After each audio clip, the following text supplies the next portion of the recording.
I see it still. The radiant light of that terror, so final. That which had come to take away what once was given. Yes, upon this very shore I still see vestiges of it, seared into my skull. I see my loved ones and my lovers.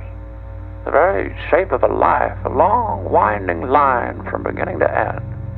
The Alpha and the Omega.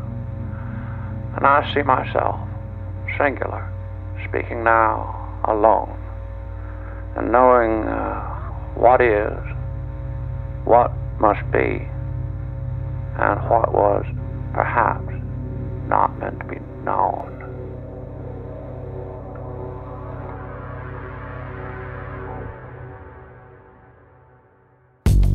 Jimmy Stewart, folk hero of the golden age of Hollywood, known for his starring roles in classic films such as Rear Window, It's a Wonderful Life, and Mr. Smith Goes to Washington. He is the archetypical straight-talking do-gooder of the grand old America, beloved for his manners, his style, and above all, his voice, that instantly recognizable transatlantic drawl. Those are just a few of my neighbors. First I watched them just to kill time, but then I couldn't take my eyes off them, just as you won't be able to. Sophisticated, yet approachable. Shrewd, yet innocent.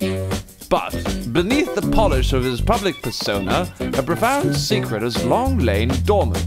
A secret which I am about to reveal to you.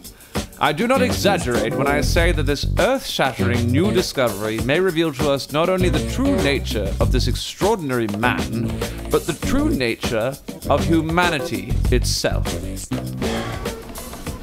These tapes, they change everything. Shut up! I tell you, like, there's much. Ever since we put this out, we get the cease and desist lawsuit.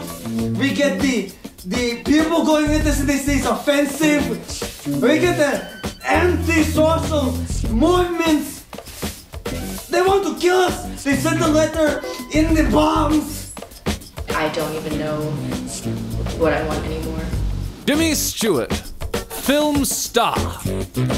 Jimmy Stewart, folk legend. Jimmy Stewart, prophet? And yet I know. And so I must record. I must tell all. It is a moment that we all dream of. A dusty old box, stumbled on by chance, containing an ancient and forgotten truth. I was doing some unrelated research in an old storage facility that used to be used in the film industry. I was looking through a very interesting cache of documents relating to Jimmy Stewart from the late 1950s. And so I found this box. It was unmarked, and it contained tapes, also unmarked. Well, and naturally my curiosity was aroused, so I acquired an old reel-to-reel. I mounted one of the tapes, I hit play, and my jaw smashed the floor. Now, once the nature of what I had found became clear to me, I had no choice but to take the steps which have now led me to you. These tapes have a story to tell, and you and I have a journey to take. These tapes are not just tapes. Let me put it that way. If I had not found them, someone else would have. It was ordained, if you will. These tapes represent the hitherto unknown legacy, the true legacy of James Maltland Stewart.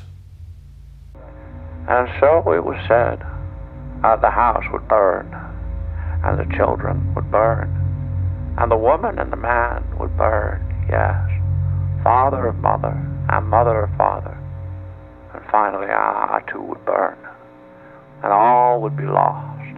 The chain would be broken, and in its brokenness achieve completion, a summation, yes, and an ending as inexplicable as its beginning. Picture it. The year is 1957. The Cold War rages. Everywhere is the threat of complete and utter annihilation. Apocalypse. But no god has instigated it. Man has fabricated it. A synthetic demise, a true Faustian nightmare. Now, man is reveling in the bounty and the glory of his ingenuity, yet simultaneously cowering in the shadow of its consequence, the one true and final consequence of man's knowledge. It is almost biblical in its proportions. The splitting of an atom, the breaking of a world. And now picture James Stewart trapped in the middle of it. Already badly overwrought, a sensitive man, and overworked from his latest film, Night Passage, released in early 1957, he takes some time off to recuperate and spend time with his family. However, a bit of rest is not enough to quell the nerves of this deeply delicate man. On April 8th, he reads Allen Ginsberg's poem, Howl, for the first time. On April 12th, Howl is banned for obscenity in the United States. He cries for 3 days straight. The final stroke comes on May 3rd, when the Brooklyn Dodgers move their team from Brooklyn, New York to Los Angeles, California. It is too much. The world is in chaos. Civilization is collapsing all around him, and something had to give. And so, Jimmy Stewart disappeared, and until now it wasn't publicly known where to. But after having extensively scoured what records are available, along with forensic research on the tapes themselves, we can say with reasonable confidence that towards the end of May 1957, Stewart wound up on a remote island somewhere in the South Pacific, and he remained there until he was tracked down in mid-July. What he did on that island was, until now, a complete mystery, even to those close to him. His studio bosses and handlers referred to his absence as a recuperative sabbatical. The tabloid papers, of course, invented lewd sexual narratives. And yet, Existence is a perpetual scream. I see fronds of palm outside this hut, bent double in agony. I see the sand, rent and devoured by the friction of eons, the shells of a death too infinite to comprehend. It's somehow diminished into a thing that children build castles out of, a thing of benign transparency. Hold on just a minute. Boy, hey! Come on back here! No, hold up, I'm gonna need to top up over here. Yeah, just tell me back up and make sure not to bother me while I'm doing this. Just some more of that. And so I see before me an endless tide, and I remember the Colossus, the stone, the thousandfold Babel. And I remember those of the faces of those who raised me, and those who raised the towers. And I see it, the tower, and I see its double, and I see the rubble. And now all is sand, and all sand shall be dust. I see it. these tapes are no accident. Lucid, controlled, his is the voice of a man who means every single word that he says. Now, there's more than that, though, and I'm sure that you caught his line about the tower and its double and their destruction. This, to me, was the first of many signs that we are dealing with something enormous here. These are not the ramblings of some alcoholic on an island somewhere. No, Jimmy Stewart's is the voice of death, speaking to us from beyond the grave. Now, clearly, it was necessary for me to take extraordinary measures to safeguard the integrity of this material, which I have done. We will need to do much more, though. The world needs to know about this. I would have released the tapes outright were it not for the fact that certain aspects of them are too explosive to release for fear of complete societal collapse. And so we're going to need a team of experts, lawyers, editors, God knows what else, and we're going to need money to do so. I'm going to have to ask you for it. I wish there was another way, but I'm going to need cash and I'm going to need it fast. You will see why we need it fast. There are certain warnings that need to be heeded. Please listen. I spit on notions of past and future. I conjure dates and make them dance for me. 2058, 5533, 2017. What of it? A whole lot of hogwash. The last I say shall be the last which can be. But before I can ask you to open your wallets, you will want to ask me to open my heart and expose it to the illuminating light of truth. For there can be no faith without truth, and no leap without faith. And so we all have to ask ourselves the difficult but necessary question. Can the tapes be trusted? Are they authentic? Well, as excited as I was, I had to find out.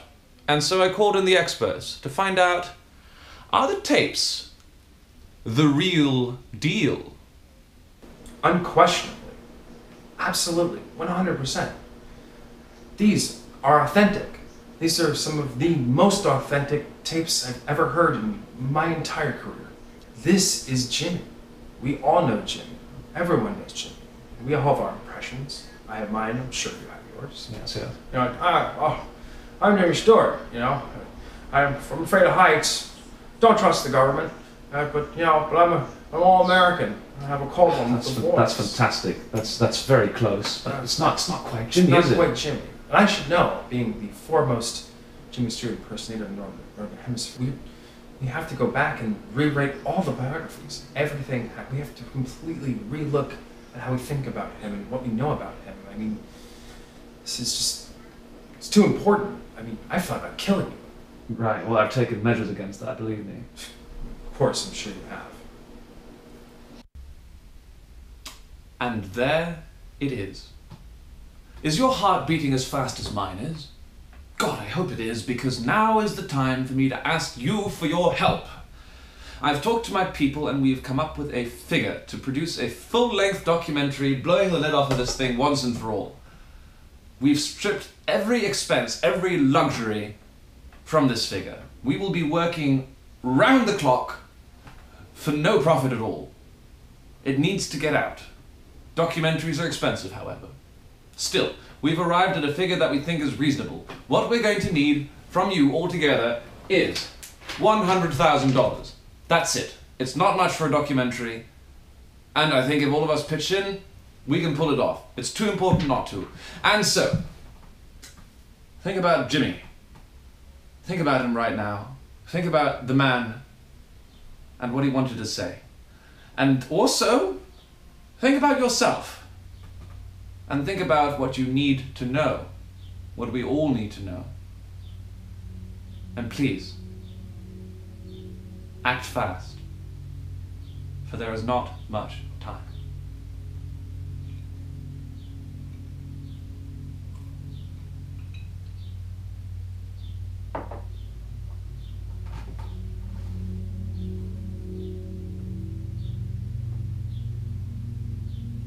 And from the sand, nothing.